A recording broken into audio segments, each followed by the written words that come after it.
Thank you guys for being here with me today. So we look like we're gonna have quite a few people to join us.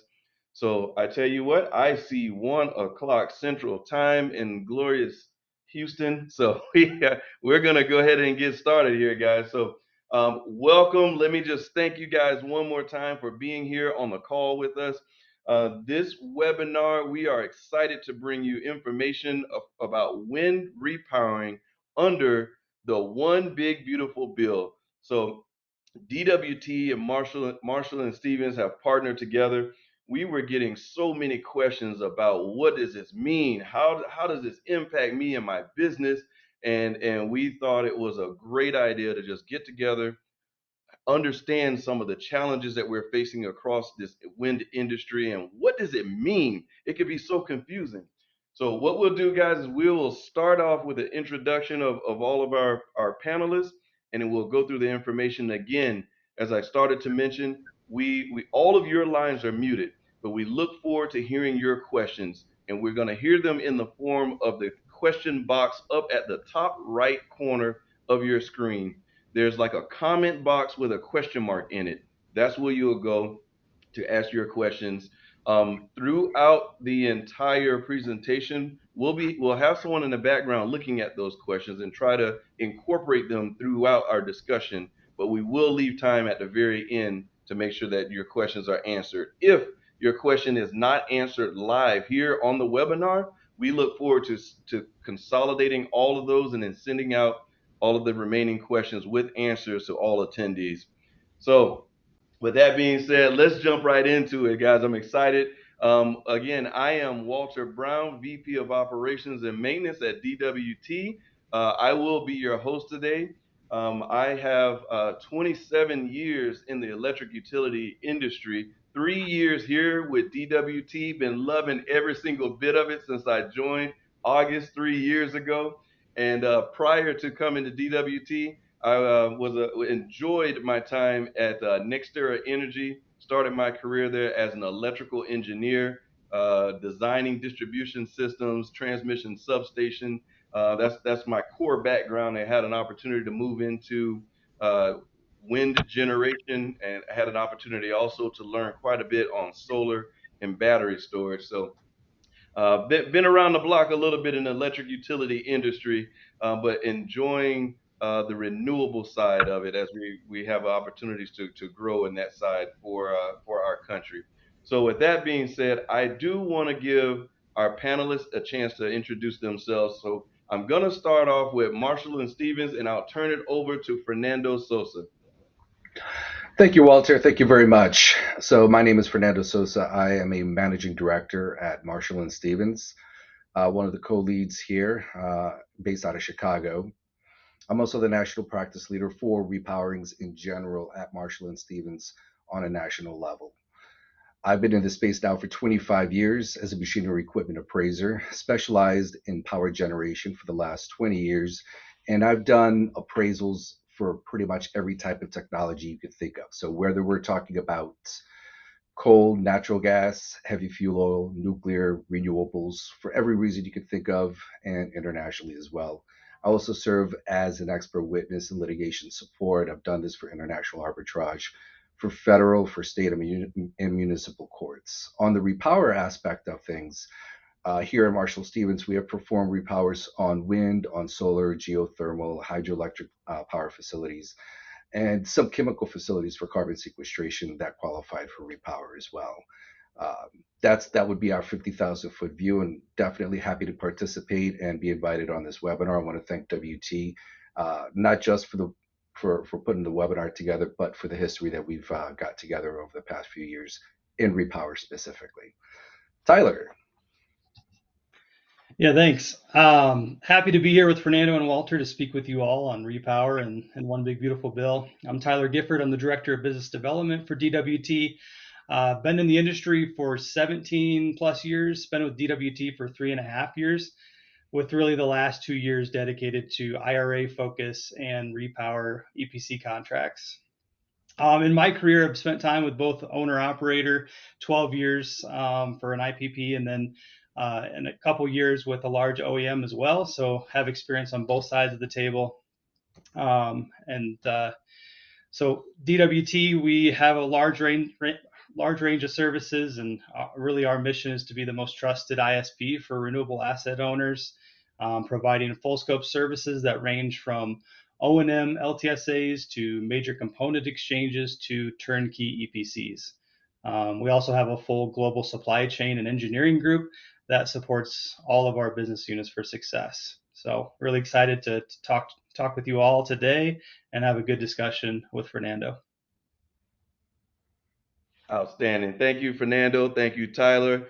Now, Tyler threw out some words, acronyms, and in the introduction, and I do understand we have a wide variety.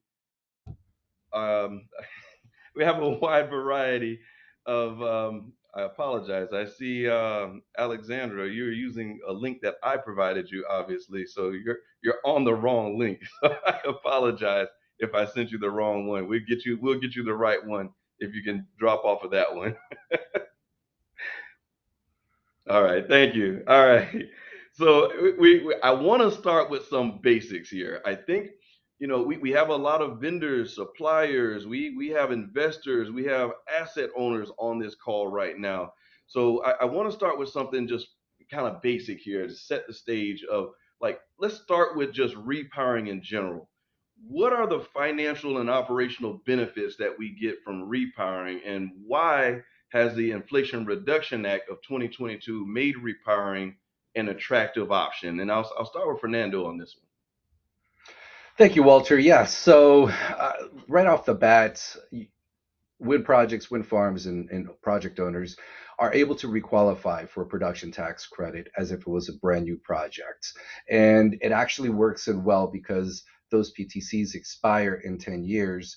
And usually by the time we get a phone call, we're right past that 10-year mark, 15-year mark. So it's beneficial. The assets are already starting to see more of an accelerated depreciation schedule on the fixed asset. So they're qualifying for PTCs. We're able to reduce that fair market value of the retake components. They can also increase their annual energy production, which ultimately is the goal, because an increase in annual energy production is an increase in revenues.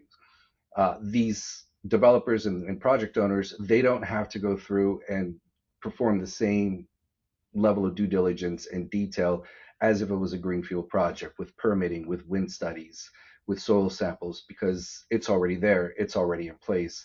We're just going to replace certain components, which actually leads me to that my last point. And Tyler's going to really dive deep into this one. But you really have two types of repowers. You've got a partial repower and a full repower, and so depending on a developer's position, they may go full, they may go partial, and I'll let Tyler speak about that because he'll go into greater detail. Yeah, I can jump in here. So as Fernando talked about it, the main point of repowering, extending life, improving reliability, and obviously the PTCs. Full repowering and then 80/20 repowering, or DWT, what we call optimized 80/20 repower, is really maximizing your return on investment. It's reducing your permitting obstacles. You're not introducing new technology. So technicians that are already operating these assets already know the technology, already know how to operate these things at a high level. You're not introducing new bugs, new controls, new software. You're really taking a facility that you already know a lot about, and then you're understanding what are the pain points, what are the things that we can do to either increase AEP or improve reliability, increase availability, reduce the number of technician climbs that we're doing. And then also with a lot of these aged assets that are 12, 15, even approaching 20 years old, there's a lot of times with these 80/20 repowers, you want to keep things load to neutral. So that way you can avoid costly foundation upgrades or having to do things with the tower sections. So it's really a cost-effective repowering method to take advantage of extending those PTCs. Well, Tyler, you bring up some good points. As I mentioned, I've been in the industry a long time, and I remember first hearing about PTCs and how some people can actually make more money on the PTCs than actual energy generation. And I know that the IRA has significantly driven market activity as it relates to the different changes. And so now I'm seeing a lot more changes. So I'm getting a little confused about different things that I'm seeing. So I'm happy we're here to help clarify a few things. So what are some of the most critical updates in the one big beautiful bill that the wind asset owners need to be aware of and pay attention to right now? Yeah, I mean, the biggest thing is that tax credits are being phased out, and they're being phased out faster than we originally expected. President Trump's massive budget reconciliation bill that was signed on July 4th is likely going to cause kind of a rush to start construction. And understanding what those deadlines and commencement of construction deadlines is going to be extremely important. We actually have a good visual that we can actually pull up and I can kind of walk through to kind of provide more clarity on that.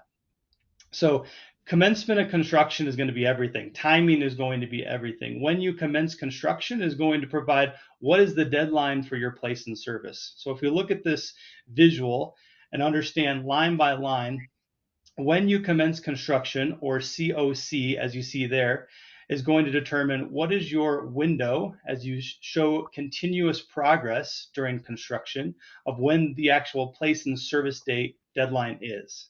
You have 4 years from commencement of construction to place that particular asset or facility into service. So if you commenced construction prior to this year, then your place in service date would have to be by the end of 2028.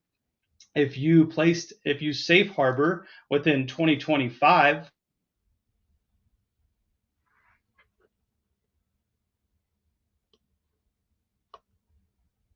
I think we might have lost Tyler. I still see he's speaking, but I can't hear him any longer. There we go. got me back? There you We're go. back. Okay, apologies. And then if you commence construction next year, prior to July 4th, then since it's a new tax year, then you would have to have all your assets placed in service by 2030. Now, there is a very drastic difference between safe harboring yet this year and safe harboring, call it the first half of next year. And we're going to go into more detail on that, I can guarantee you, with some more discussion. And that brings in FEOC, or foreign entity of concern, and how much content that you're getting from those foreign entities. And then if you do not safe harbor, you elect to not safe harbor before July 4th of next year, or 1 year after the signing of the bill, then your place in service deadline, you do not get that 4-year window, and your place in service deadline is by the end of 2027. So really key things here on when you commence construction. Commencing construction could mean in the form of a full EPC, starting the project and taking it all the way to finish. It could also be in the form of safe harboring, where you do a physical work test, commence construction, and then you have that 4-year runway to place your assets in service. All right, thanks, Tyler. I'm curious, Fernando. You mentioned about FEOC. Is there? Can you clarify anything on the FEOC material that we're talking about? Yes, so actually Treasury is in the process of putting out together. So we have material assistance cost ratio. The acronym is MACR, Maker, not to be confused with makers for cost segregation studies. But Treasury Department is coming out with calculation tables for that. It's scheduled to come out December 2026.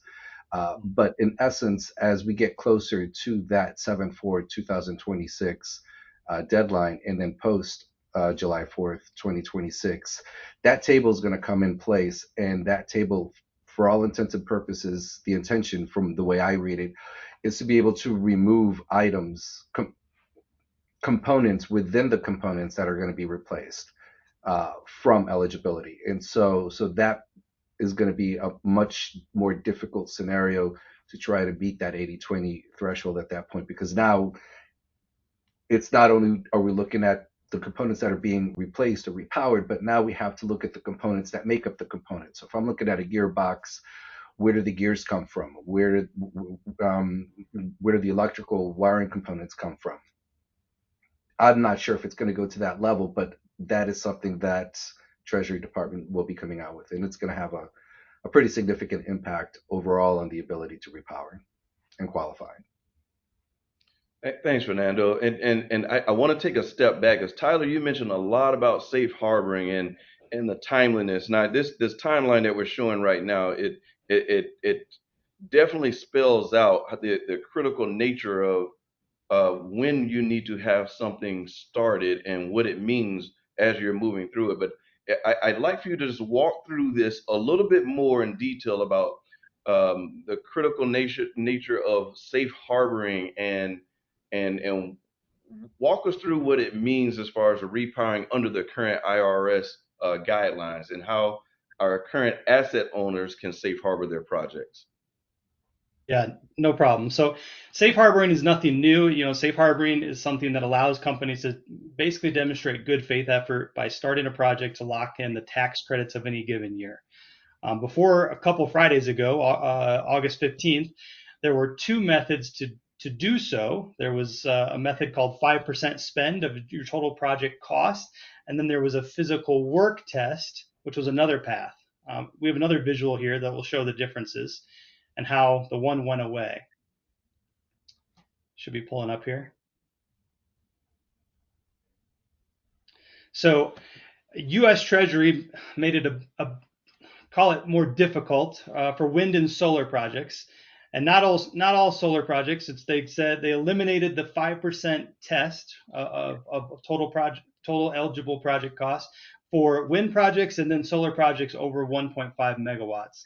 So this left only the physical work test, and that's physical work done in a factory, and that would have to be custom-made components, custom-made equipment for a specified project, or physical work done on the project itself. Some examples of custom-made equipment in the past, which a lot of asset owners have used, is like pad mount transformers, which are becoming more and more difficult to get. The issue, or the uncertainty that U.S. Treasury left, is how much physical work is required to be done to prove safe harbor. This is going to be the challenge, and honestly, finance companies and tax advisors are really going to have to decide what level of physical work do they feel comfortable really drawing the line. Is it depending on project by project basis. And then another key piece is the guidance is not retroactive, meaning the physical work must be performed. It can't be begun, has to be performed in the future. So those are some really key aspects of that 5% spend going away, and it really being down to a physical work being performed. So I'll turn it over to Fernando to add any key points. Yeah, and those are some interesting comments that you made, Tyler, because when we're looking at physical work tests, and I'm sure I'm going to get many phone calls in the near future on this, it has to be physical. It has to be machinery and equipment. Okay, so internal costs that you have incurred for putting together the project, attorney's fees for putting together NTPs with the engineering firm that's going to put together the components for the repowering. These soft costs, that's not going to work. That's not going to be it. It has to be, as Tyler mentioned, it has to be a component. Either you signed a notice to proceed with DWT, and they're in the process of getting pad mount transformers and procuring the generators and the various different components that you need. If that is happening, even though you don't have it installed, even though it's not on its way, but work is being performed to acquire those assets, those hard assets, those physically hard assets. And that's really, I think, the key word that we want to focus our attention on is, if that's happening, then you're going to meet it. But if it's not happening, and it's a lot of soft costs associated with contract negotiations, or maybe financing, if you're going to finance the repower, those would not count towards towards a physical work test. And to throw a monkey wrench into the scenario, I mean, this happened as of 2 Fridays ago. So unfortunately, Tyler and I now have 2 jobs, and that is monitoring what Treasury is doing almost on a weekly basis, because at any point in time, they're going to change their mind again. And so as of today, that's what we're looking at. Well, oh, go ahead, Tyler. Yeah, just to follow up, and I think the the question that we're going to get is, okay, because of the lack of guidance, what can we do? And I think the big thing is documentation, really supporting your commencement of physical work, and making sure that that commencement of physical work, whether it be custom manufacturing, or even better, even more so, your tax advisor is going to tell you the work on the physical project is going to be better, but making sure that your documentation is airtight. It's towards a specified project, and you have you have the agreements in place, whether it's a notice to proceed or whether it's a safe harbor agreement. You have invoices to back it up, the shipping and receiving records that show you those components were received on site. Those components are going to be installed at a particular facility. That you have construction logs and job books that show completion. That those serialized pieces of equipment, those components are getting installed in particular turbines. And then even more so is, because it's physical work, because you're going to have technicians working on site, prevailing wage and apprenticeship records, making sure that you have those certified payroll and you have the ratios right. All of that's going to be really good if for some reason an auditor comes knocking. So And Tyler, if I can piggyback on that as well, because Tyler's absolutely correct, and that detail, Tyler and I cannot stress it enough. The more detail you have on what components are being replaced, Gantt charts, anything that can support the fact that you may not necessarily have the component on site, but any detail that you have related to that physical hard asset is going to be absolutely critical, because the more ambiguous your description is, the more difficulties your project's going to have. This is hot off the press, right? This has just happened a couple weeks ago, right? So there's obviously going to be some confusion out there in the market. There's confusion of what do I do as an asset owner. So I just want to make sure we're clear on understanding and what guidance we can give on how the landscape of PTCs are now, and how they differ now from a year ago, and what risk do the asset owners face if they delay action on safe harboring? So we talked about how critical of the timing is. Maybe Fernando, if you can touch on that one. Absolutely, absolutely, Walter. Timing, time. You're gonna hear Tyler and I talk about timing over and over and over again. And it's not that Tyler and I want to sell you a repower. We're not used car salesmen. We're not trying to get you in the door and get this done. But the stark reality of the situation is very simple. A year ago, you had time. So a year ago, you could go out and, okay, let's do a preliminary 80/20, and let's see if we can make an economic business case for this project or this wind farm, right? Uh, you go through your internal committees, you may go shop it around, but you had time. You don't have time right now. So if you wait after July 4th, 2026, it's going to become incredibly difficult. And the longer that you wait, the more difficult it's going to be. And that's going to be, thank you for the graphic. Yeah. And that's going to be a big deal, because it's going to break a lot of projects. And so that's the biggest difference between, I wouldn't even say a year ago, I would say maybe 6 months ago. Wow. Yeah, so a lot of changes, and I think I heard you mention something about the PTC. Can you clarify transferability of the PTCs? On the transferability of the PTCs, well, from what I have seen so far, we're okay. But up until July 4th, and then all bets are off, and that goes right back again to timing, and that's the real big driver, I think, that Tyler and I are going to want to try to take home on this webinar. This timing is critical. It is really, really critical, and who knows what'll happen. I mean, we had two ways to safe harbor a project up until 2 weeks ago, so I don't know what's going to happen this week or next week. Well, with this, so there are still some ambiguities out there, right? So maybe you can help just clarify, or help us recognize if there are any other misconceptions or ambiguities around safe harboring via the physical work test, that might cause some of the asset owners that are on this call now to what are some of the misconceptions that make them want to delay? Uh, I need to have the equipment now, not necessarily. So that would be one misconception that I've seen before. Physical, Mm, if you look at safe harboring physical work tests previously, right? You you'd have to start digging, excavating the ground for the foundation, start pouring concrete, start getting all of your towers in, and this is for a greenfield project, right? On the repower side, however, whether it's wind, solar, hydro, you've got to have that equipment already spoken for, so to speak. Okay, repowering a project is not something that happens overnight. It takes time. It takes time. You've got to finalize contracts with the engineering firms such as DWT. You've got to finalize these contracts, procure the equipment. Sometimes that equipment has those components have to get refurbished. Those components have to get transported. All of this, once this takes place, once it starts happening, you're starting to meet that safe harbor for physical work test. And so that's the real big ambiguity. Stay away from, well, Fernando, we've spent $100,000 internally on project managing this repower. That's not going to help you, okay? Or we've got these upfront costs for financing fees, or that's not going to help either. It has to be strictly the equipment. wow.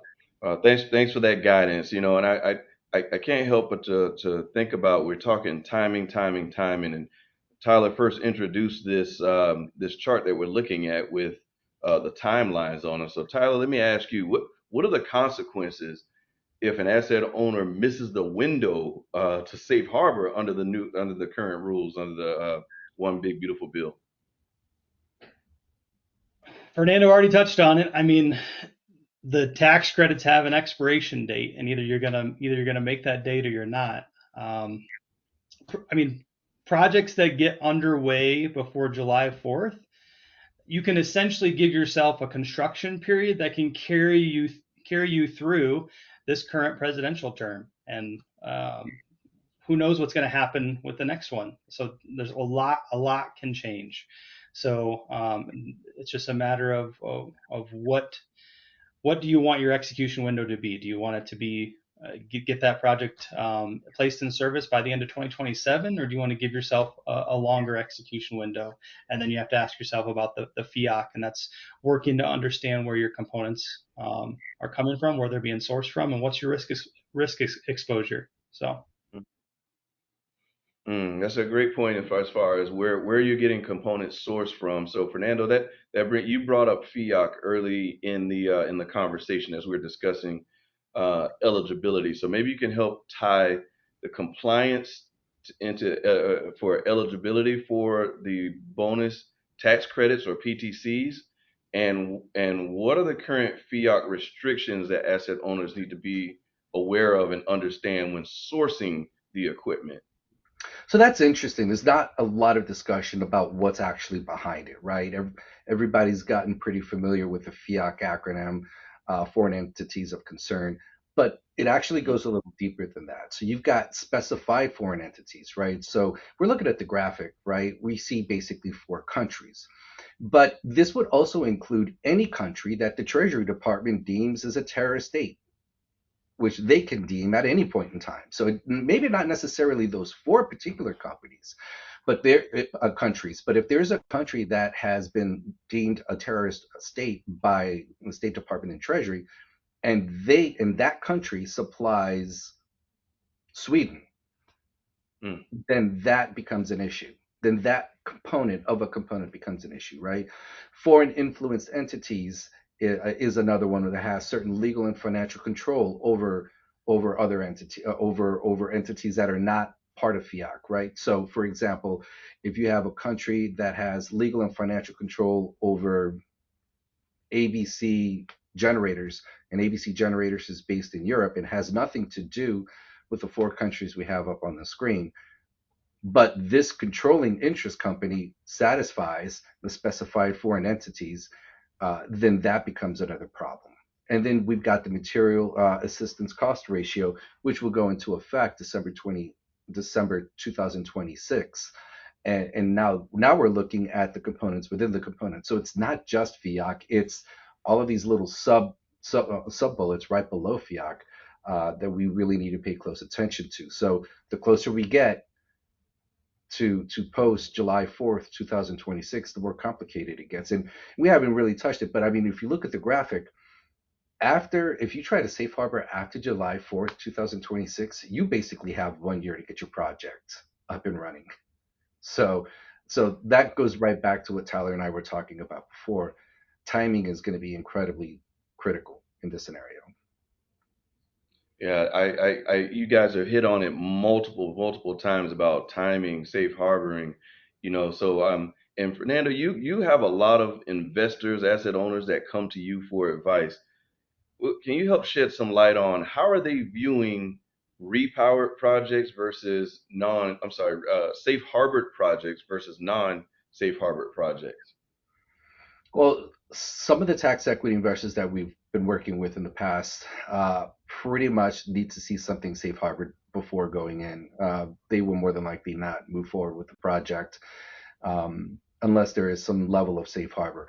Understanding that some projects may be in their infancy and they're in the process of safe harboring, and so long as they can demonstrate that to tax equity may possibly have an appetite for that. But ultimately, the developer really does need to start moving into safe harboring those projects as quickly and diligently as they possibly can, with as much detail as they can, because not only is Treasury going to look for that detail, I'm certain the tax equity is going to want to see that detail as well.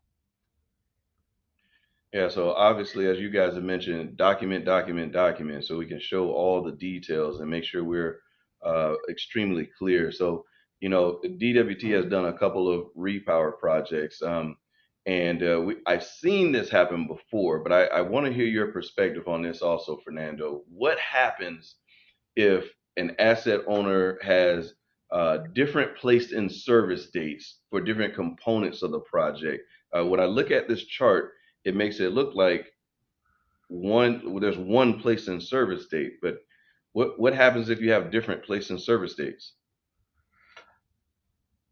So I've seen that a lot. I don't think I've had one single project that had the same place in service date for every single facility, and that's the unique thing about repowering, because under Revenue Ruling 9431, uh, IRS has basically defined, and for wind has defined a facility as the foundation, tower, nacelle, rotor blades, and that is a facility, and each facility can be metered separately.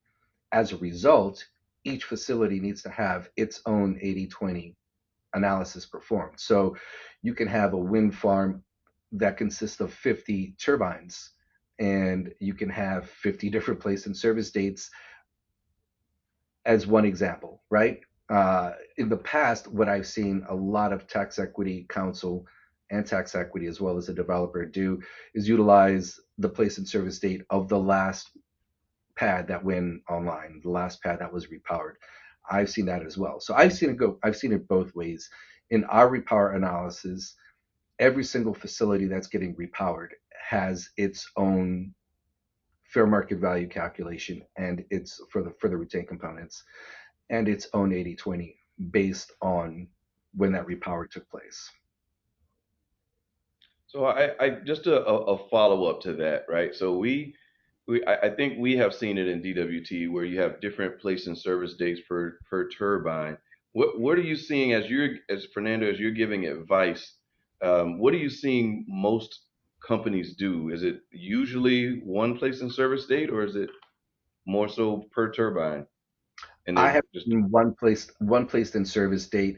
I had one situation where we had two placed in service dates, but it was two different reports, two different everything. The same location, same facility, and it wasn't wind. This was a geothermal facility, but that one did have two placed in service dates. Um, and again, this is through conversations with our clients, with tax equities counsel, with clients counsel.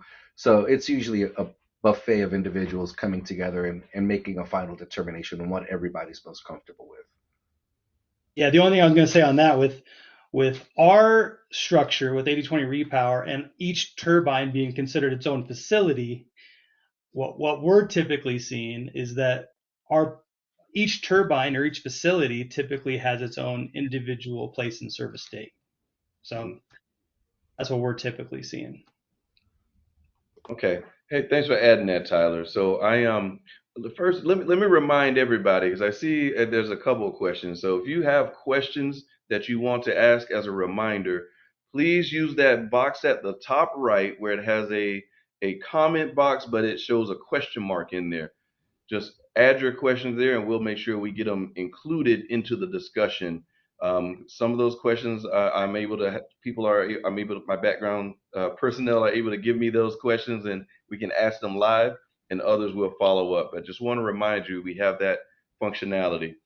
So Tyler, let me go back. You mentioned early on, and this was somewhat of a surprise to me to see it go away, but that 5% rule is no longer available for asset owners beyond September 2nd. So that this was a aha moment for me, like, whoa, everything I've known about what we were able to use, we can't use anymore. But are there any other impacts that are resulting from the last Treasury guidance that just happened this month?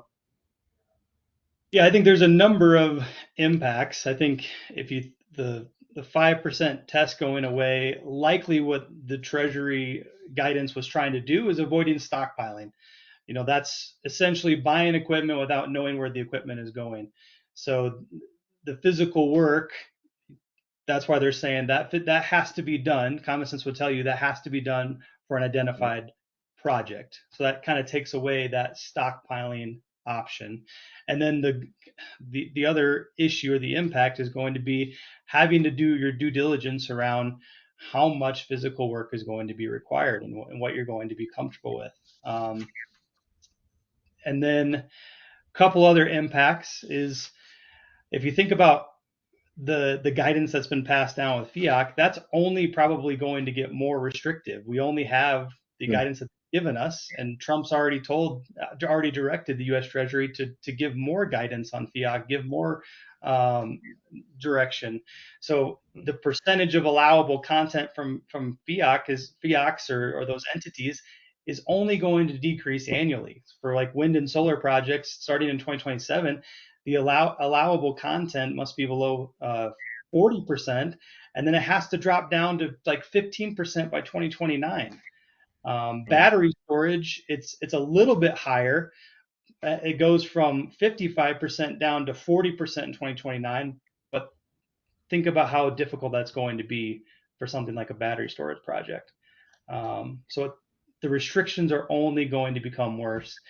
And then if I think about pricing, the impact of pricing, while the one big beautiful bill may be trying to encourage domestic supply, and with the tariffs, if we think about how long it takes to ramp up domestic manufacturing to combat that, the near-term pain of trying to get those domestic supply chain ramp ups, we're probably going to feel it in our pricing quicker than we are on the other side of things. So those things just take time. So we're likely going to feel it in our price of components.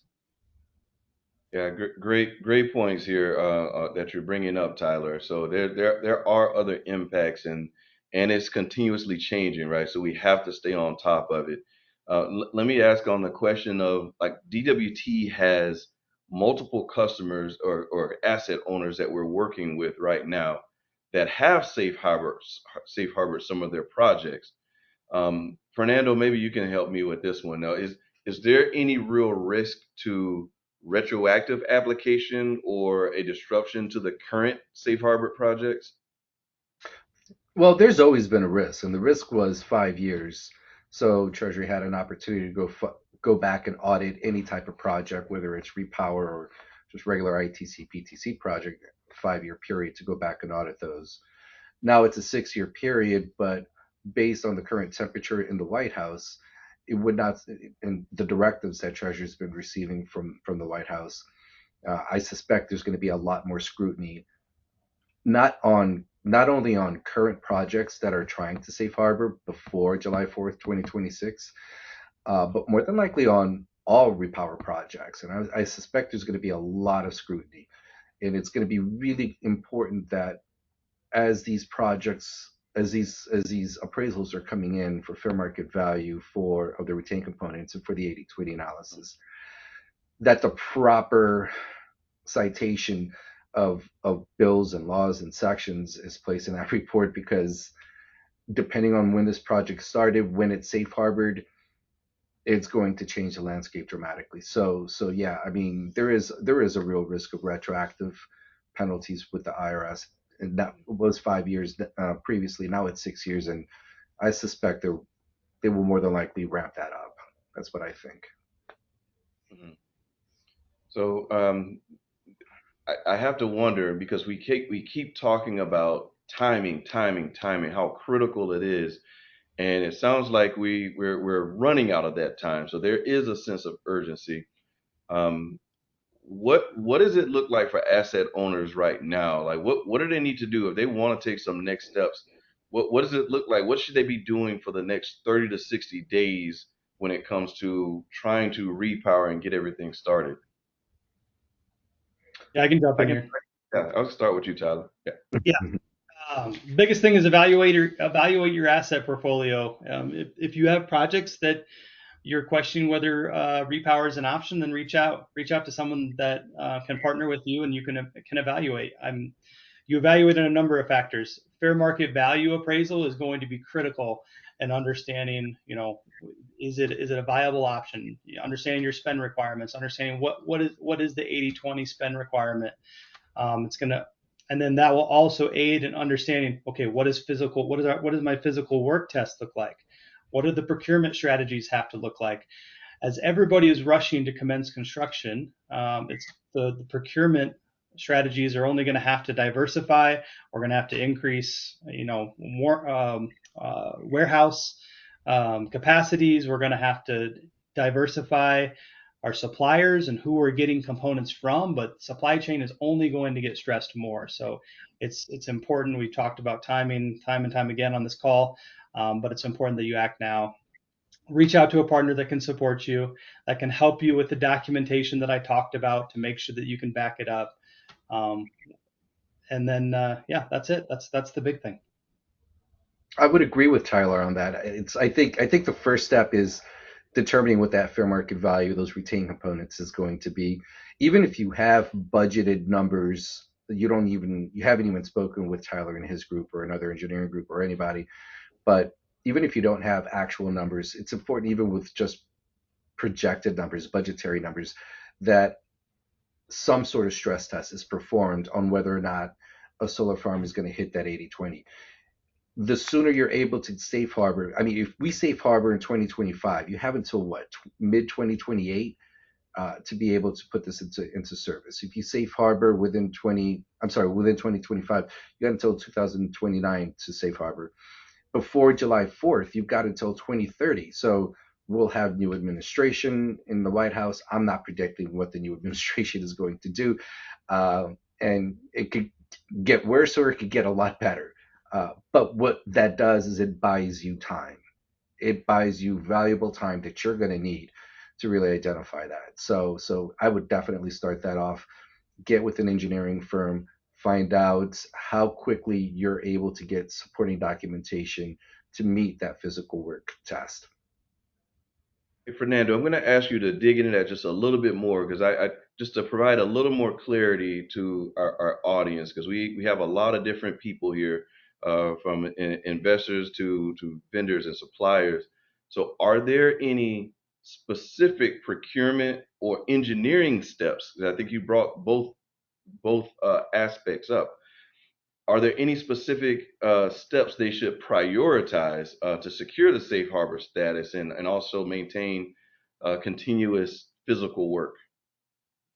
If I were the one developing a repower, the first thing I would do is look at my portfolio of wind assets across the board, see which ones already have expired PTCs, get a preliminary 80/20 performed on that with the fair market value, the retained components, whether or not you hit your 80/20, what my minimum spend is going to be across which components. As soon as I have that information and we get the green light internally from the company, reach out to the engineering firm immediately. I would probably even reach out to them before the appraisal is completed. just so that you can have an idea of what it's going to take from the engineering side on how to qualify for that physical work, right? And again, as Tyler mentioned this earlier, once you have a contract signed with DWT and they're starting to procure generators and turbines and blades and controllers and pitch and yaw systems, okay? Once that procurement starts and there's a contract in place, right? And OBBA is very clear about that. There has to be a contract in place for the work, with meaning that somebody such as DWT has to be working on getting this on getting these components. You don't necessarily have to have them on site that minute, that day. You just have to prove that you've got a contract. There's a penalty if you break the contracts. The components that will help you meet your 80/20 are in process. This is the estimated time. And that's something that Tyler and his group will be able to assist the people on the call with. Very Yeah, good. Very. Oh, sorry. Go ahead, Tyler. yeah. To jump in, Fernando talked about it. Securing the safe harbor agreement with a prevailing wage and apprenticeship compliant partner, that's going to be key. And then if you're an asset owner that's like, I want to commence construction for my full EPC project, I want to get it done in 26, or I want to get it done in 26 and 27. So you want to focus on the full EPC agreement. Then one strategy that I would recommend is making sure that you are securing your components as soon as possible. So if you're not going the safe harbor route, if you want to go the full EPC route, that's fine, but you should at least focus on a limited notice to proceed that gives you the ability, that gives the partner that you're working with the ability to go out and procure the components, get those secured, because I can't say it enough, supply chain is only going to get constrained even more, and that will be important. And that's something that's really worked well for us with some of our asset owners that we worked with in the past.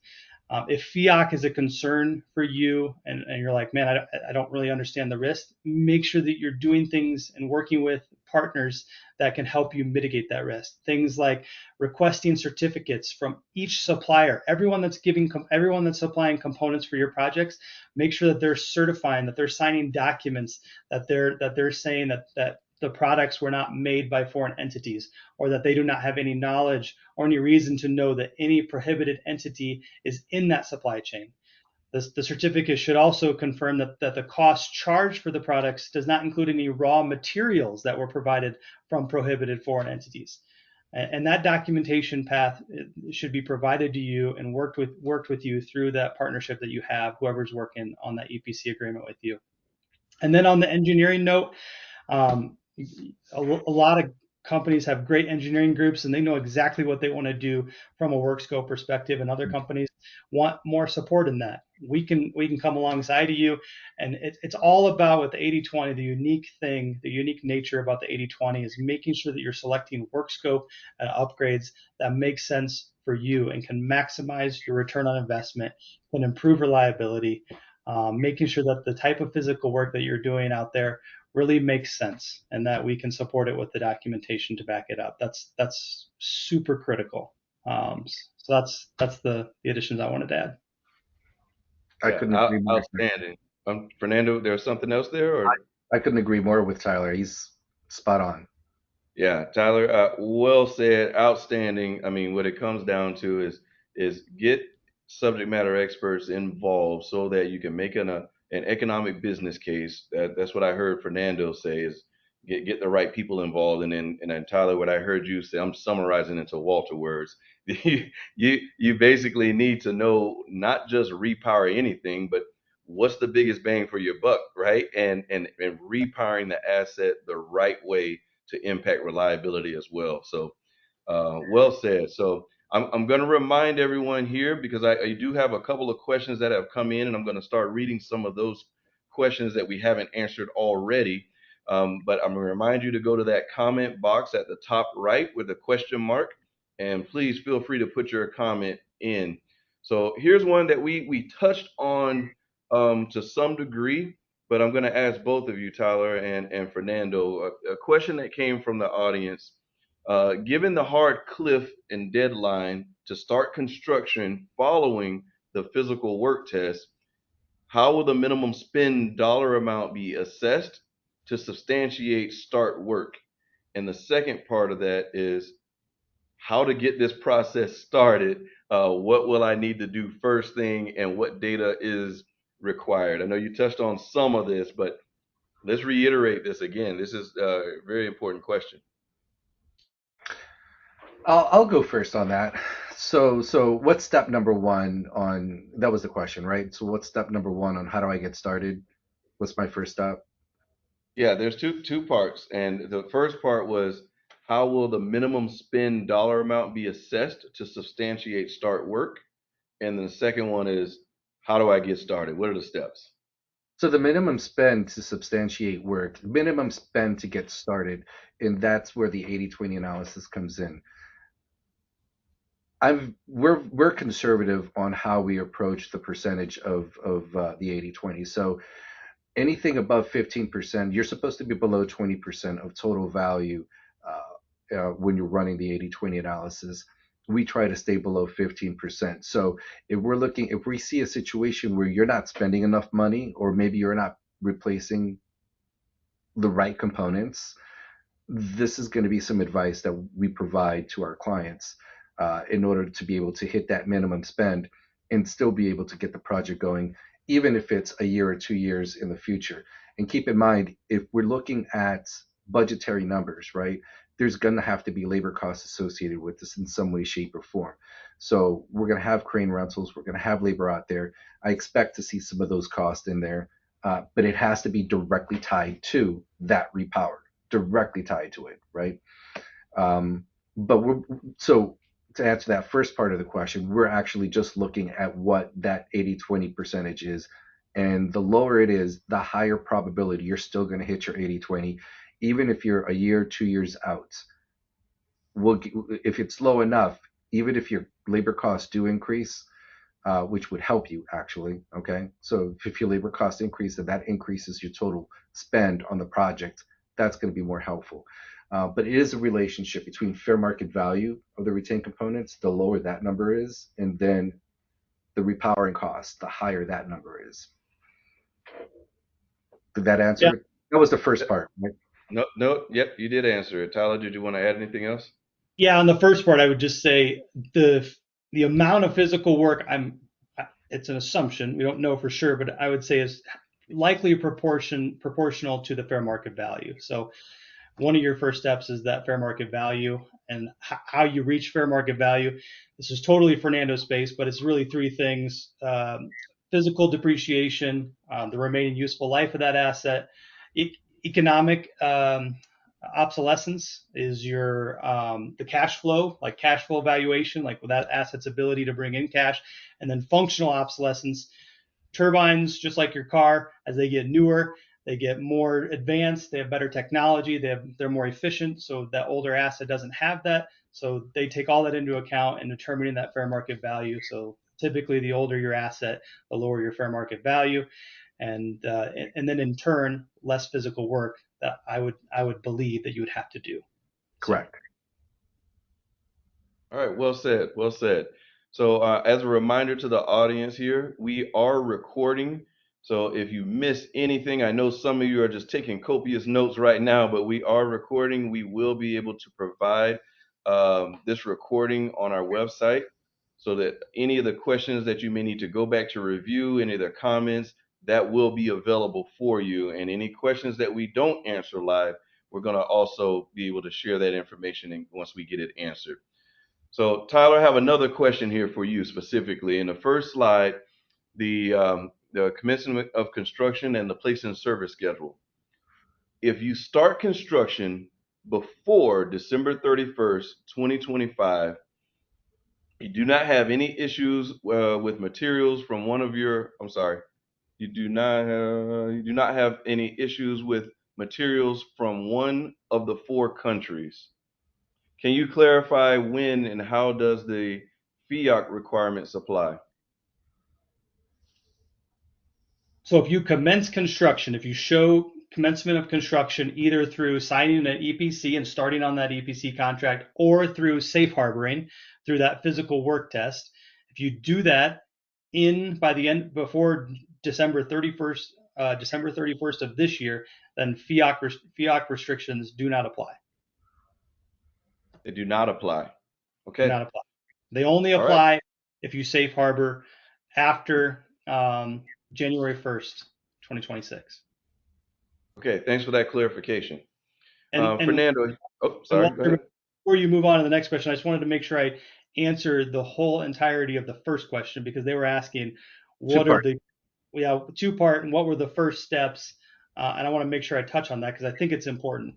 So I think the biggest thing is getting in contact with someone like a DWT. There's other people out there, but and understanding, if you know your fair market value, great. If you don't, then get in contact with a Marshall Stevens. But then come talk to us or someone similar, and understanding what are our options to perform that physical work test. Because it's not as simple as dispatching technicians and being done with it. No, it's procuring. There's key procurement timelines, and understanding, depending on your technology, whether it's a GE turbine or a Vestas turbine or a Siemens turbine, we need to understand what is available. What can we get? What can we get delivered to site, on site? And then if it's something where we're going to go the pure manufacturing route, like pad mount transformers, we have to understand, is that even a viable option? It may not be. And then we have to understand, okay, if we're going to do physical work on site on your turbines, then we have to know a couple different things, and that's can the things that we're going to install and the physical work that we're going to do on site, how long is it going to take to get that stuff on site? What is the prevailing wage? There's a wage request that we have to do with the Department of Labor to understand what do we have to pay the technicians that are going to go out there and perform that work on site. There's a lot of due diligence efforts that have to be performed for us to come out there and make sure that we have all the documentation airtight that I've talked about to be able to support you and make sure that you have everything that you need to prove commencement of construction. So set up a call, talk to us, talk to another partner, and then let's talk about what needs to happen. But we want to make sure that when we're selecting components, it makes sense. So what we'll likely do is we can work with you with our engineering group. We typically request fault data. We want to understand where are your pain points, what's causing you availability loss. We want to understand what can we do to increase AEP if possible. We want to understand if you've already done a big major component campaign, we're not going to tell you to change those major components again because you've already done that, and that doesn't make sense. So we'll ask for that information, and we'll try to make an analysis, use our engineering group, and work with your engineers, work with your operations group, and do what makes sense. So You're speaking to my heart now as a true operations guy, because you are that's what I like to hear. When we're repowering, we're actually making a difference in the turbine health and making it a reliable asset, that not just replacing a component just to replace it, right? So that's right. I really enjoy that. Thank you for bringing that up. And there should be an increase in AEP as per the regulations. So Tyler's absolutely right. Yeah, too easy. All right, so Fernando, I have another question here for you. So this one I'm not familiar with at all, so I'm anxious to hear your response. So, how are the updated steel and aluminum derivatives 232 tariffs going to affect repower projects? So tariffs are unique. Okay. Let's say we buy a generator and we pay sales tax on the generator, and then we pay transportation on the generator. The sales tax and that transportation of the generator that's going to the site now becomes part of the overall cost of the generator. Okay. There's documentation on that on the IRS website. This is in the machinery and machinery technical specialties appraiser handbook on all 4 volumes, and the 5th volume coming out next year will be in there again. There's been a lot of case studies and case law on this, and even on a cost segregation study, which is not relevant to this, that becomes part of the cost of that generator. What nobody's actually talking about when it comes to tariffs is a tax. Period. It's like the difference between embezzlement and stealing.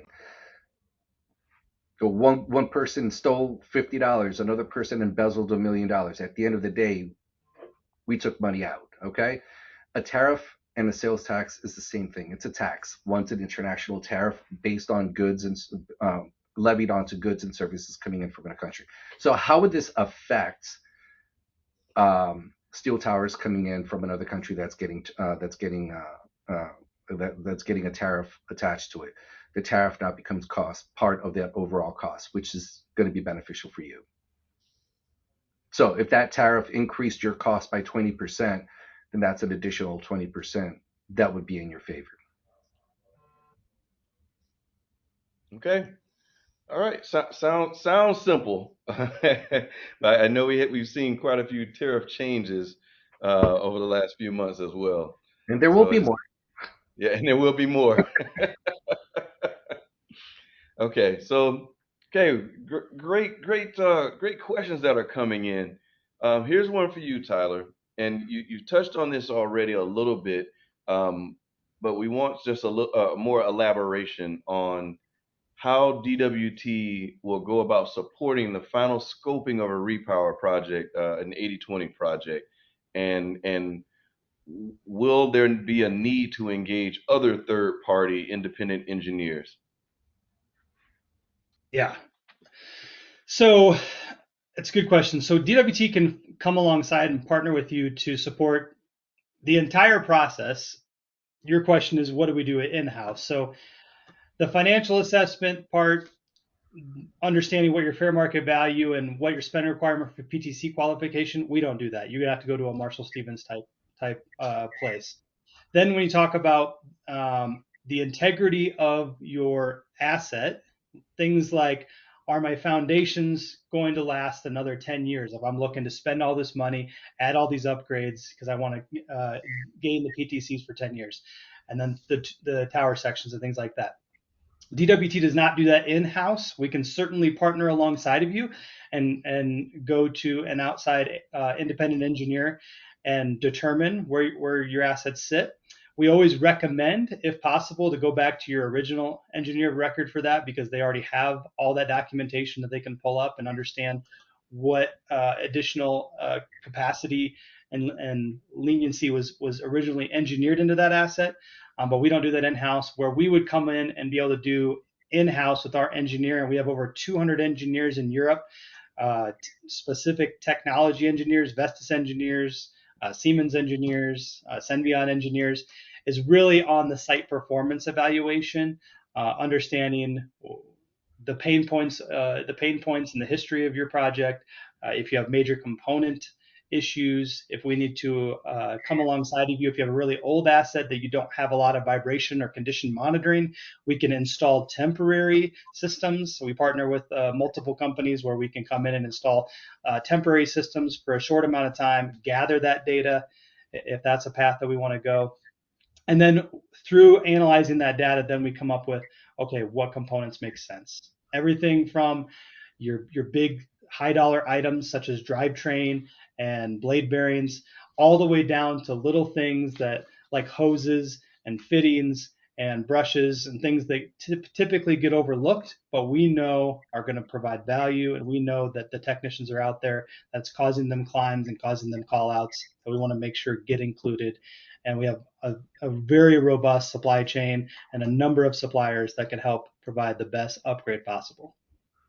And then when it comes to after that identification of scope, then we would support you throughout the rest of it for the whole procurement, construction, implementation. And then the unique thing about DWT is after we're done doing the execution of that repower or construction phase, then if you need it, and that's a need from your organization, is we want to partner alongside of you and we want to help you operate that asset as best as possible. That's what Walter does. That's what his entire group does. Is we want to make sure that asset continues to run for the long term. And we want to partner alongside of you with a long-term service agreement and make sure that your availability stays as high as possible. Outstanding, sir. And just a reminder, we are going to give the information for Marshall Stevens and also for DWT of who to contact. I encourage everyone on this call, if you have questions beyond this webinar, please reach out. There's presentations we can provide. There's just some initial consultation that we're able to give to say, here's the next steps that you need to take. So I remember, Tyler, sitting for our second repower, and I was sitting in a room with you, and as you were describing the multiple different directions we can go with one of our asset owners, it may seem overwhelming, but how you and our engineering team were able to narrow it down to say, here is what's really going to improve the reliability of your asset. It's going to increase your AEP. All of those factors of helping to come up with a final scope, right along every step of the way. That's the kind of partnership that is needed as we go into a project such as this. If it So, boils down to me grabbing my harness and my black ladders, and I was a technician way back in the day, and I always look for. And so, if we need to come out and climb turbines, me included, I would I would welcome the opportunity to do so. So well said, well said. So we do have another question here, Tyler. This one here is directly for you. Fairly straightforward. You mentioned about materials being ordered. As you know, we have a lot of suppliers on this call right now. Materials being ordered, but not necessarily delivered. If materials are ordered by the July 4th timeframe, can that be put towards the safe harbor spending requirement? So because the U.S. Treasury essentially eliminated the option to do the 5% spend test, it's really on physical work. So physical work has to be on the project, or the physical work that they're deeming is custom manufacturing, physical work being done in a factory, designated to that particular project, or physical work being done on the project itself. So just simply procuring items, and the line in the sand is probably going to be things that are normally inventoried. If these are parts or components that are normally inventoried, not going to work. It has to be custom made things that normally would not have sitting on your inventory books. Fernando, correct me if I'm wrong, but that You're absolutely correct. And yes, and as the regulations currently stand, yes, that would satisfy a physical work test. Just because you don't have it on site doesn't necessarily mean it's not being worked on. It is, but this is not an off the shelf product. It has to be, some items have to be manufactured. Shipping, transportation, preparation for shipping, transportation is its own challenge for some of these other items. So this is not off the shelf. We're just going to go to Home Depot, buy it, and bring it over. So yeah. which is why historically physical work or custom manufacturing, people have leaned the route of pad mount transformers. Are there asset owners that have pad mount transformers on their inventory? Yes, I worked for NextEra. They had pad mount transformers on their inventory, but it's not typical. It's not typical that you got pad mount transformers sitting there, and then that's where you got to ask yourself, what other items could be deemed custom manufacturing and could meet that criteria. And that's where you're going to have to work with your tax advisors to understand where their comfort level is. Okay, so that was mainly on the material ordering, and then I'm going to ask Fernando to start off with this next question. Looking at continuous construction, how does the continuous of construction requirements apply to safe harbor projects? We touched on it a little bit, but looking for clarification. And can delays such as permitting, supply chain disruptions, can that be excused? Is there some type of waiver or something that can be used? Depending on when you start is when the clock starts ticking. So if we could put that graphic back up on the different placement service dates. And so what ends up happening, for example, if you start your project before, if you start safe harboring before July 6, 2026, I believe you have until 2029 or 2030 to get that project into completion. Okay, that's your deadline. Now, if something happens, force majeure, and I'll give you a prime example: COVID. COVID took out a lot of projects in midstream as they were going through. And under the CARES Act, a lot of projects were going to miss their safe harbor deadline because of COVID. And again, that was no fault of anybody. Okay. But the CARES Act did go back and extend those place and service dates for people affected by COVID.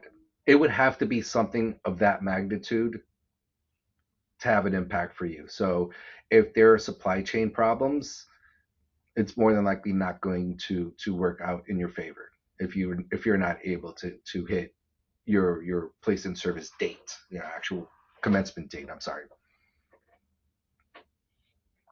Okay. And this I have another question here. Thanks for answering that, Fernando. I think I think that was pretty straightforward and clear. So I appreciate that. This next one I'm going to start with Tyler, because I know both of you have had this experience as I've witnessed it. Is the signing of an EPC contract required for safe harboring? And what should owners prioritize in contracting and scheduling for repower projects? You want to So go I'm going to first, start Tyler? with Tyler.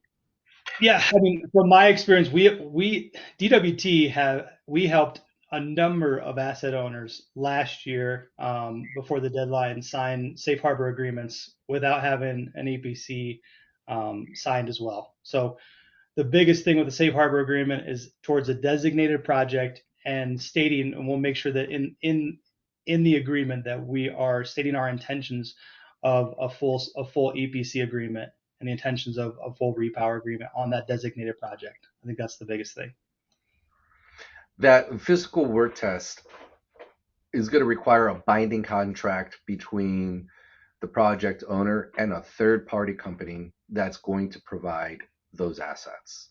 And so you have a binding contract, which is what we're talking about. Then you start meeting your physical work test at that point with that binding contract. Just to clarify, when you say a binding contract, it does not have to be an EPC that we're contracting with. Can you clarify that? So it could be EPC, it could be a notice to proceed for the equipment, but it's a binding contract nonetheless, where there are penalties if you're breaking any of the covenants, and those binding contracts are going to relate directly to the repower, right?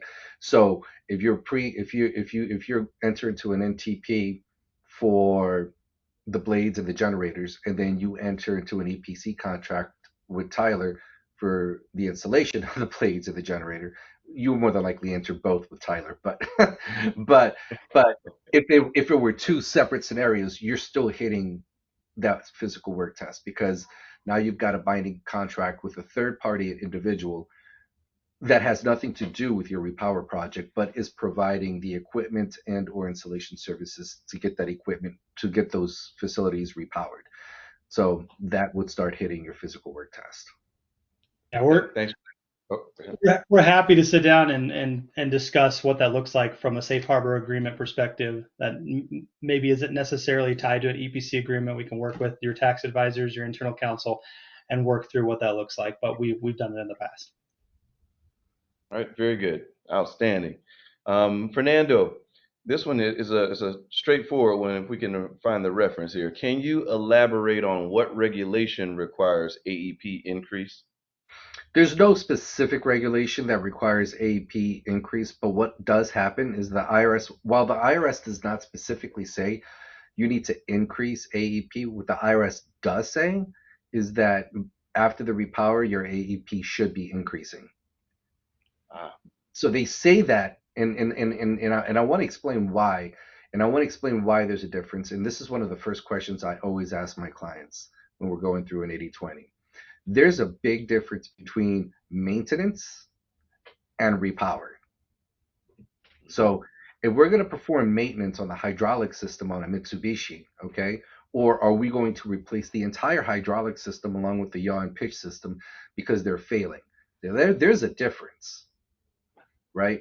And so when we start looking into generators, we start looking into gearboxes, it's the same scenario. Are we maintaining them? Are we changing the oil, so to speak, or are we actually going to switch out the drivetrain? We're going to increase when we switch this out, we're going to increase the AEP on this drivetrain. We're going to switch out the generator, increase the installed nameplate capacity of the generator, right? Now we're actually doing something other than just maintenance. And I think that's where the IRS is really driving at. And that's something that comes across my desk quite often, because sometimes I'll have clients say, we're just going to sand down the blades. Does that qualify? No, no. A great example. Great example. I can see that coming up quite often. You know, can I just do this, and does this qualify? So Right, again, you got to get the right guidance and right right.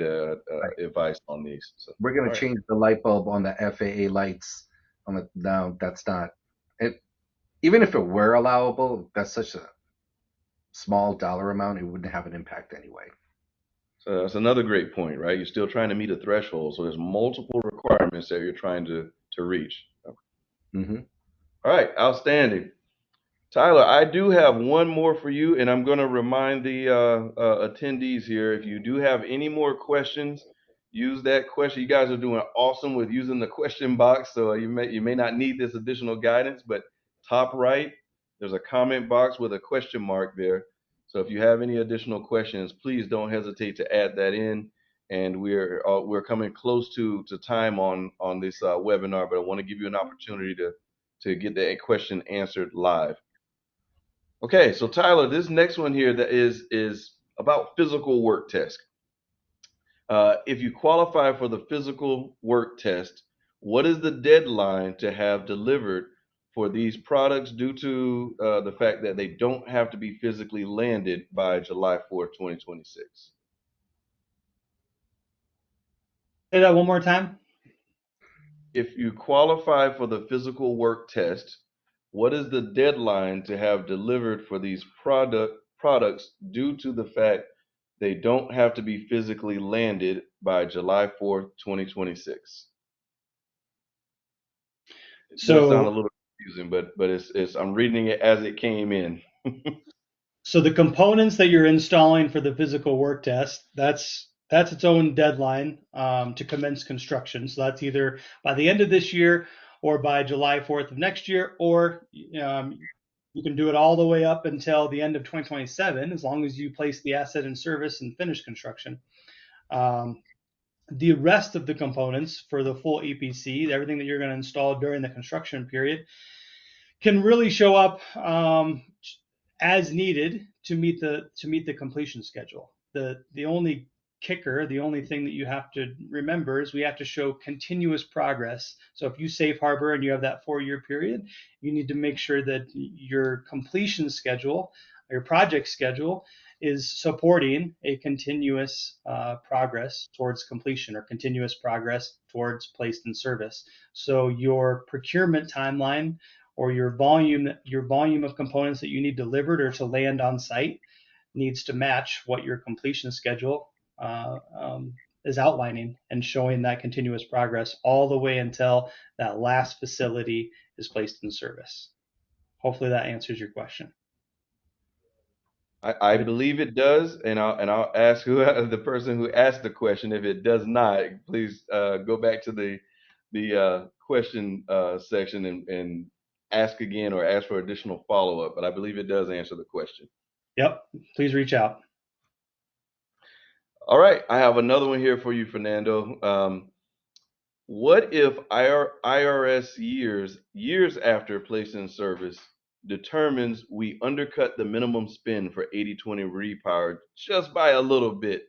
Is there any way this can be cured in the hindsight? If the IRS challenges anything, it's going to be years after it was done. So we'll start there.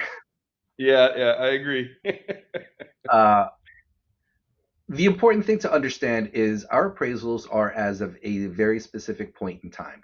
Anything that happens after the date of the appraisal, not the date on the report of the appraisal, because there's two different sets of dates on this appraisal. There is the valuation date or appraisal date, and then the date of the report. Anything that happens after that appraisal date doesn't exist. In the appraisal, it doesn't exist in our world. Everything can be turned upside down, scrambled, and thrown out on top of a griddle. It wouldn't have any effect. But going back to the IRS question, right? Even by a tiny bit, it's unlikely that the IRS is going to pull a. It's unlikely the IRS is going to pull a project for a small discrepancy in the spend for the 80/20 analysis. That's highly unlikely. IRS is not going to waste those resources on something minimal. They will, however, so let's rephrase the question a little bit. What if the IRS, after place in service, determines we undercut the minimum spend by a lot. So let's rephrase that question. By a Okay. tiny Okay. bit, unlikely they're going to do that. But by a lot, then that's a bigger deal, and that's a bigger situation. When we're finalizing the 80/20s, we're looking at final pay applications. And so at that point, there really shouldn't be any undercutting or any contingency left in the projects. It should be the final numbers when we're ready to finalize the report. So normally what'll end up happening, we'll do the 80/20 analysis, we'll do the fair market value, the retained components, we'll factor in physical deterioration, functional and economic obsolescence as the project continues forward, right? As we all know, I mean, we're going to do this at the beginning to see if the project even qualifies, right? We're going to do it at the beginning with budgeted numbers. As we continue forward and our clients are on the phone with DWT and they're solidifying contracts with EPC, they're solidifying EPC contracts and what components are going to be replaced, I'm going to get a phone call. You know, Fernando, we're going to replace these components and those components. And as we continue moving forward towards the end of this project, we'll get finalized numbers. So it's unlikely that it will be undercut. The final product, it's unlikely.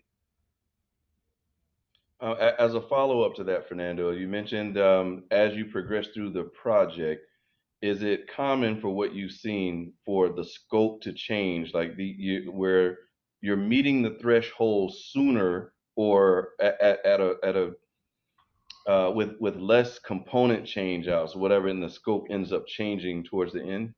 Absolutely. Absolutely. I don't think I've ever had a project, regardless of a repower. I've never had a power generation project, nuclear, coal, heavy fuel or natural gas, hydroelectric, wind repower, solar, you name it. I've never seen a project where something didn't get completely retooled. I've never seen The it. world of So construction.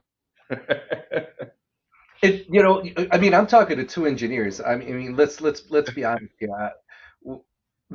What is the probability of building a project without any substantial or significant changes? And it's unlikely. I'm not saying it's impossible, but it's unlikely. Unlikely. Unlikely. It's very unlikely. Although we avoid change orders because we want to keep the cost at what the customer estimated, if we're up there doing the slip ring as a part of the repower scope and we notice that the wires are brittle because those assets are 15, 20 years old, the customer we want to tell the customer, we want to go, hey, these wires got to come out. We got to change this entire umbilical, and because a couple years down the line, or we don't even know when these are going to fail. So it's important that we do notify the customer and then we make it a part of the repower scope. And the other thing is when Fernando and his team come up with a fair market value and come up with a spend requirement, they're not putting you right at the 80%. They're going to build a buffer and make sure that you're going to meet that. Even if you do pull some things out of scope or add or have that fluctuation, they're going to make sure that you're covered. So, And as those costs change, and it happens. I mean, I've got several projects right now ongoing where the costs are changing. And as those costs change, we rerun it and we'll say, okay, yeah, this will work. If we see it going in the wrong direction, we start raising the red flag. We're like, okay, let's have a call. Let's find out what happened. Why is this happening? Why did you go this route? What can we do to not do this? Very good. Very good. Outstanding. Okay, we are almost at time. I do have another question here for you, Tyler. Oh, this is one that we get all the time, as a matter of fact. Can equipment removed during repower be refurbished and reused at that same site being repowered or at any other assets? I get the same question too. Fernando's probably going to be better at answering this, but the answer is yes, but it's going to affect the fair market value of the retained component. So if you're removing a generator from a turbine and you're sending it off, it's going to affect when that generator comes back. It's going to affect the fair market value of that component coming back, and you basically have to take into account what's the refurbishment value, what is the value that you're adding into that generator, the Yeah. actual hard cost going into that generator, being attached to that generator. So that's what your Marshall Stevens will take into account when they're doing that appraisal. If they know that you're going to do a refurbishment cycle, because it's very common with a lot of our repowers, especially 80/20 repowers. You have a 150 turbine project. Your spend requirement basically doesn't require you to go out and get 150 new gearboxes or 150 new generators. So we'll do a seed stock up front of new, and then start a refurbishment cycle where we're pulling those down, sending them off to a refurbishment company, and then they're coming back, and then that just gets taken into account when that fair market value appraisal is done, and then they make sure that they appraise it appropriately. Yeah, correct. And I also get this question asked a lot. So, three forms of depreciation that we apply in all of our appraisals when utilizing the cost approach: physical deterioration, functional, and economic obsolescence. So, to illustrate this, a building has a normal useful life of 50 years. So, by definition, the Empire State Building's value would be zero because it has exceeded its normal useful life. Mm-hmm. So Mm-hmm. that comment sounds a little crazy. So why is Yep. the value of the Empire State Building not zero? Because they've upgraded the HVAC system, they upgraded the electrical system, they upgraded the floors, they upgraded the elevators, the power process piping, power feed wiring, the communication systems, the telephone lines. All of these things have been upgraded. Well, what happens when you do that? When you start doing that and you start taking care of that asset, you're adding life back into that asset. So if you're going to take a generator off a turbine and you're going to refurbish it and bring it back in, I can't penalize you for physical deterioration. I can penalize you for physical deterioration, but it's not going to be at the same level it was before because you just increased the value by adding life back into it. So can you? Yes. I don't recommend it. But yes, you can. Just replace it. You're better off. You'll get And higher AEP, you'll get higher EP, you'll get a newer system, less probability of failure, and you're definitely going to hit your 80/20. and most of the minor components that we include in repower, we don't recommend that. We don't do that. But things such as long lead times, it's a strategy. It's something that we can leverage to make sure that your project gets done on time. And then it's also a pure cost strategy as well, because it doesn't make sense to buy new, and we can really turn around a project quicker if a refurbishment facility is close by and we're delivering a solid project on time. So it's a strategy. Mm-hmm. Outstanding. Outstanding. So listen, we're about to wrap up in about 2 minutes here. So I'm going to ask you guys to take 1 minute each to any final comments. But while you're making any final comments, the final question I'm going to ask is, what would you recommend owners or contractors to do to mitigate or eliminate FEOC requirements? 1 minute each. Fernando first. Okay. Start now. Before start now. Start now. Start getting contracts into place. Get into it now because what we have today is in its infancy. And as the White House, Treasury continue to move forward with FEOC and those rules and those applications, I'm sure as right now, as they're starting to generate the tables that are going to come out on December 2026, as they're generating those tables, they're probably identifying areas and scenarios that they should have addressed earlier and haven't. So I wouldn't be surprised if more rules and regulations would be coming down the pipe very, very soon.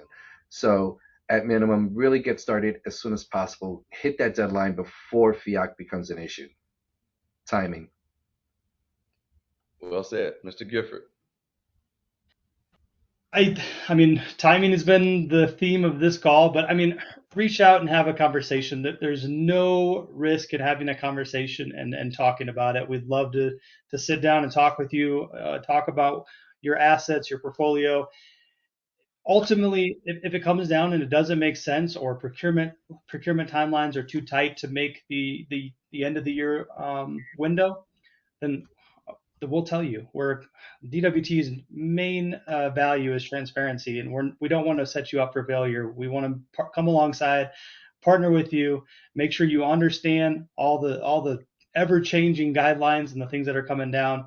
So let's sit down, let's have a conversation, let's understand what makes sense, and we can support you in a variety of ways. It's been a pleasure to get to speak with you all. If you have more questions, please reach out.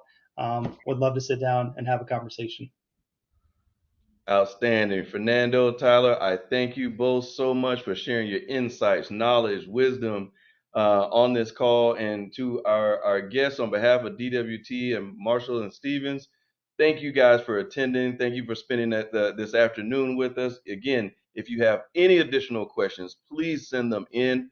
I will check, but I think we got all the questions that were submitted to us. So there may not be a need to post any follow-up questions, but if you have any more, the contact information is on your screen. Reach out and we'll make sure we get you going in the right direction. Again, thank you all for attending and have an outstanding day. Thank you so much. Have a great day. Everyone.